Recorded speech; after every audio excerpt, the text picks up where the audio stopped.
E aí, galera, a gente vai ter uma aula agora sobre fisiologia vegetal. A gente vai trabalhar com absorção e condução de seiva, que são funções importantíssimas para a manutenção do funcionamento do vegetal.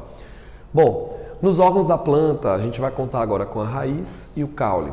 As funções básicas de raiz são fixar e absorver, né? E do caule conduzir e sustentar. Quando a gente vai trabalhar com a absorção é a absorção de água e sais, que equivale à seiva bruta ou seiva mineral. A raiz vai tirar da rizosfera, né, que é a camada do solo de onde ela retira os seus nutrientes, a planta vai retirar através da raiz, que tem o órgão de fixar e absorver. Quais são as partes básicas da raiz? A gente tem aqui o colo, que é a transição entre a raiz e o caule.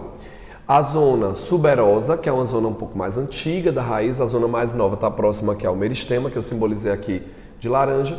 A zona suberosa é onde a planta já começa a ter a substituição da epiderme pelo suber. A epiderme, que é um tecido primário, suber, que é um tecido secundário. Então essa zona é a zona suberosa ou de ramificação, que é de onde partem os ramos, né, da raiz, os que partem do eixo principal. Aqui a gente tem a zona pilífera ou zona de absorção, que é uma zona rica em pelos, que aumenta a capacidade de absorção de água e sais do solo. Plantas típicas de ambiente aquático, né, quando é uma planta aquática, às vezes a gente não encontra a raiz com pelo, porque eu não tenho essa necessidade de ampliação da camada de absorção. O pelo é um anexo da epiderme da planta.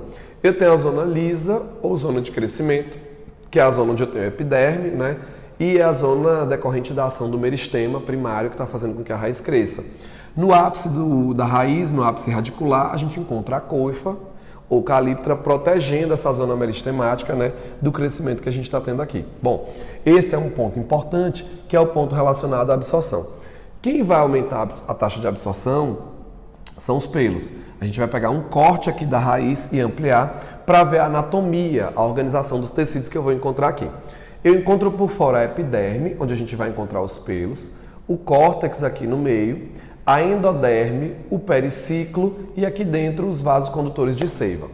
Em questão, nós vamos estar trabalhando com o xilema, porque o xilema é o vaso condutor responsável pelo transporte de água e sais minerais, que é o que compõe a seiva bruta. Os sais precisam ser absorvidos, né? E aí alguns começam a entrar por difusão, mas lembre que difusão é um transporte passivo. Se eu só tivesse a difusão, eu iria igualar as concentrações, mas eu preciso aumentar a concentração de sal aqui dentro para fazer com que a água possa fluir para o meio hipertônico. E esse meio hipertônico precisa ser dentro da raiz para que eu possa fazer a absorção de água. Então os sais eles entram por difusão e transporte ativo e a água vai entrar por osmose. Mas às vezes eu tenho água no ambiente e eu não tenho absorção. Isso é muito importante para as provas. É o que nós chamamos de seca fisiológica. Na seca fisiológica eu tenho água, mas eu não tenho absorção. Por alguns motivos. Pode ser, por exemplo, porque o solo está congelado e essa água não consegue ser absorvida. Pode ser, por exemplo, porque num solo alagado a raiz não está conseguindo respirar. Sem respirar ela não tem como produzir ATP e sem ATP não tem como ela fazer o processo de absorção. Um outro ponto que é importante é que eu posso ter uma substância tóxica aí nesse meio. E às vezes o meio está hipertônico, eu tenho tanto sal do lado de fora que a água não consegue entrar, então a água tende a sair. Então, na seca fisiológica, o que é que nós vamos encontrar? Nós vamos ter água no ambiente, mas eu não consigo ter absorção. Voltando para a anatomia que eu tenho aqui da raiz, a água e os sais eles podem utilizar duas vias. A via apoplasto, passando pelos espaços, pelos meandros entre as células, e a via simplasto, passando por dentro das células até chegar ao xilema. É importante indicar que, tanto na via apoplasto como na via simplasto, quando chega na endoderme, obrigatoriamente essas substâncias têm que passar por dentro das células. Porque na endoderme eu tenho entre as células da endoderme as estrias de Caspari, que são reforços na parede celular, impedindo que passem substâncias entre elas. E aí a planta consegue ter um controle e ver realmente o que vai ou não entrar. Então essa é a estrutura que eu tenho para fazer a absorção de água e sais, que é o que compõe a minha seiva bruta. Na hora de fazer a condução, eu tenho seiva bruta e tenho seiva elaborada. Condução é uma especialização do caule. Na hora que a gente vai trabalhar com condução, eu tenho condução de seiva bruta e eu tenho condução de seiva elaborada. Seiva bruta formada por água e sais, seiva elaborada formada por produtos da fotossíntese, seiva bruta transportada pelo xilema, seiva elaborada transportada pelo floema ou líber. Então, xilema ou lenho conduzindo água e sais, floema ou líber conduzindo produtos da fotossíntese. O que é que nós vamos ter aqui? A condução ela é típica do caule. O caule é quem vai fazer a condução e a sustentação. E num caule de uma angiosperma, ou de uma angiosperma dicotiledônea, ou no caule de uma gimnosperma, a gente vai encontrar o xilema por dentro. O xilema ele é mais central e o floema ele é mais periférico. Então na periferia eu vou encontrar floema e no centro eu vou encontrar xilema.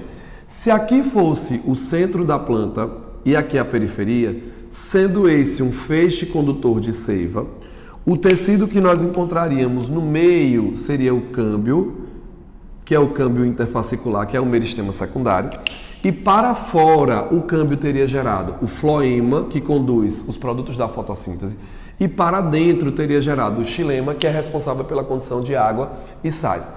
Considerando que já ocorreu a absorção, a água sobe, mas ela sobe contra a gravidade e ela sobe através do xilema.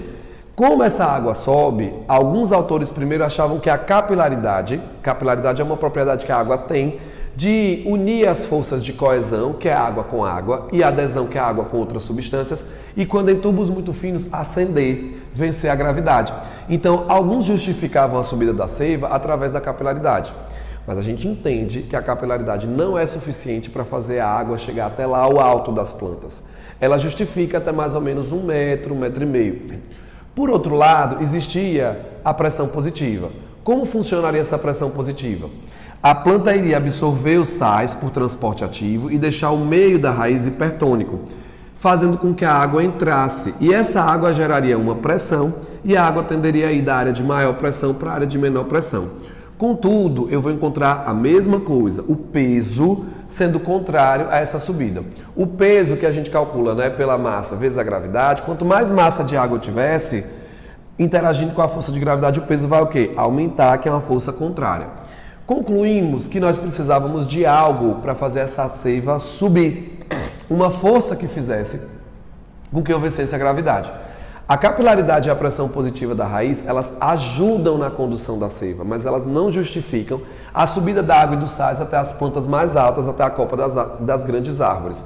E aí é formulada a teoria de Dickson, ou teoria da coesão, tensão, transpiração, onde essa seiva sobe, mas a bomba de sucção para essa seiva é a transpiração. O que justifica a subida da água e dos sais, da raiz até as folhas, é a teoria de Dickson, ou teoria da coesão, tensão, transpiração, onde a transpiração, que é a eliminação de vapores de água, atua como uma bomba de sucção, fazendo com que a água suba.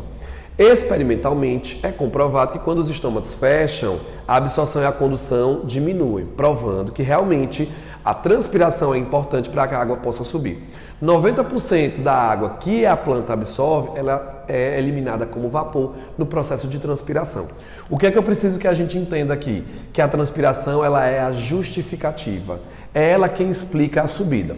Vale a pena lembrar que o xilema é um tecido que tem células mortas com reforço de lignina. Imagine um canudo onde a gente succiona. Quando a gente succiona, as paredes do canudo tendem a colabar, tendem a se fechar. E se as paredes do xilema, que é uma estrutura bem fina, se fechassem, a água não conseguiria subir. Então essa tensão, para manter íntegro o xilema, eu conto com o reforço de lignina, que é a substância que mata as paredes celulares em volta de algumas células do xilema, para que ela consiga suportar essa tensão e faça a subida da seiva. Ao longo do dia, quando a planta transpira mais ou transpira menos, abre ou fecha seus estômatos, eu tenho leves mudanças no diâmetro da planta. Ó, a seiva subindo, o diâmetro da planta tem uma leve diminuição por conta dessa tensão. A seiva parando de subir, fechando os estômagos, eu tenho uma leve distensão. Então, quem explica a subida da seiva é a teoria de Dickson, a teoria da transpiração. Por outro lado, lá nas folhas, eu vou encontrar o processo de fotossíntese. A luz chega, a fotossíntese é feita e a seiva orgânica, que são os produtos da fotossíntese, por exemplo, a sacarose, que é um disacarídeo, precisa descer. E quando desce num caule com organização, desce pelo floema através, dos seus vasos. Em algumas situações eu posso ter um pouco de ascensão dessa seiva para os ramos mais jovens se manterem, mas de forma geral eu tenho a descida dessa seiva. Quem explica essa descida de seiva elaborada é a teoria do fluxo em massa ou translocação, que diz que eu iria transportar essa seiva da zona de maior concentração, ou seja, da folha, que é a zona de produção dessa seiva, para a raiz, que é a zona de menor concentração, que é a zona de consumo dessa seiva. Então, para que essa seiva saia da folha e chegue até a raiz, eu conto com fluxo em massa ou translocação, que segue esse modelo experimental. Segundo esse modelo, vejam, eu tenho aqui 0,1 molar de sacarose e 0,01 molar de sacarose. O que é que acontece nesse modelo? Como 0,1 é maior do que 0,01, essa alta concentração iria atrair a água. E essa água, sendo atraída por esse soluto, iria fazer com que ocorresse o transporte da zona de maior concentração, que seria a folha, zona de maior concentração, ou zona, onde eu tenho a produção, para a zona de consumo, que é a zona onde eu vou ter aqui a menor concentração, que é a raiz. E aí essa água começaria a empurrar essa seiva, iria empurrando essa seiva, e essa seiva iria sair da sua zona de produção, aqui onde eu tenho a folha, para a sua zona de consumo de menor concentração, onde eu tenho a raiz, onde eu vou pegar isso e estocar, por exemplo, como um polissacarídeo, como o amido. O que vale a pena a gente destacar nessa situação é que existe um experimento chamado experimento do cintamento, retirada do anel de casca ou anel de Malpighi. Nesse experimento, o que é que a gente faz? A gente faz a remoção da casca. Quando a gente faz a remoção da casca, o que acontece? Ao remover essa casca, imediatamente eu vou interromper o fluxo da seiva elaborada. E as partes mais baixas deixam de receber nutrientes. Com o tempo, essas partes mais baixas deixam de receber nutrientes e a raiz começa a apodrecer. Essa seiva começa a se acumular nessa parte acima de onde eu fiz a retirada e ocorre um entumecimento, um inchaço desse caule nessa região. Nesse momento, o que é importante eu entender? Que de imediato eu vou remover quem? O anel de casca, e eu vou de imediato ter a descida interrompida. Quando eu removo esse anel de casca, eu tiro a periderme, que é formada pelo suber, pelo felogênio e pela feloderme. Eu tiro essa periderme e junto com ela sai o floema. Então, quando eu retiro esse anel de casca, eu tiro suber, felogênio e feloderme, que formam a periderme, e tiro também o floema, interrompendo a descida da seiva elaborada.